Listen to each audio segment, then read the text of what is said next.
হিংস্র অতীত আর প্রতিশোধের গল্প নিয়ে আসছে অ্যামাজন এমজিএম স্টুডিওসের নতুন অ্যাকশন সিনেমা দ্য ব্লাফ। সিনেমাটি ট্রেলারে প্রথমবারের মতো এক ভয়ঙ্কর জলদস্যুর চরিত্রে দেখা গেছে বলিউড ও হলিউড তারকা প্রিয়াঙ্কা চোপড়া জোনাসকে।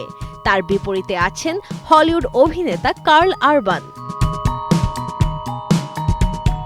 ফ্র্যাঙ্ক ই ফ্লাওয়ার্স পরিচালিত এই সিনেমাটি আগামী 25 ফেব্রুয়ারি থেকে স্ট্রিমিং হবে প্রাইম ভিডিওতে।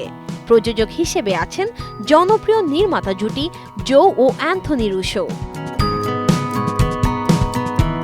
সিনেমার গল্প আবর্তিত হয়েছে এক সাবেক জলদস্যুকে ঘিরে, যার চরিত্রে অভিনয় করেছেন প্রিয়াঙ্কা চোপড়া। সহিংস অতীত থেকে নিজেকে দূরে রেখে পরিবারকে নিরাপদে রাখতে চাইলেও তার পুরনো জীবনের ছায়া আবার ফিরে আসে। তার সাবেক ক্যাপ্টেন কার্ল আরবানের চরিত্রটি পুরনো শত্রুতার প্রতিশোধ নিতে হাজির হয়। ট্রেলারের এক দৃশ্যে নিজের পরিচয় দিতে গিয়ে প্রিয়াঙ্কা বলেন, তোমাদের বাবা আমাকে বিয়ে করেছে আমার রান্নার জন্য নয়। এই সংলাপে ইঙ্গিত দেয় চরিত্রটির ভয়ঙ্কর যুদ্ধ দক্ষতা ও শক্তিশালী উপস্থিতির। সিনেমাটিতে আরও অভিনয় করেছে Sofia Oakley Green, Temuera Morrison, Ismael Cruz Cordova, Jack Morris ও ডেভিড ফেল্ড।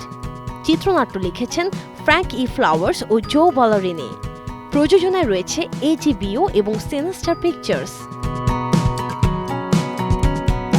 প্রিয়াঙ্কা চোপড়ার আসন্ন প্রকল্পগুলোর মধ্যে রয়েছে অ্যামাজনের কমেডি সিনেমা জাজমেন্ট ডে, যেখানে তার সহশিল্পী উইল ফেরেল ও জ্যাক এফরন। পাশাপাশি তিনি আবারও ফিরছেন সিটাডেলের দ্বিতীয় সিজনে রিচার্ড ম্যাডেনের সঙ্গে। অ্যাকশন, প্রতিশোধ আর শক্তিশালী নারী চরিত্র সব মিলিয়ে দ্য ব্লাফ ঘিরে ইতিমধ্যেই দর্শকের আগ্রহ তুঙ্গে।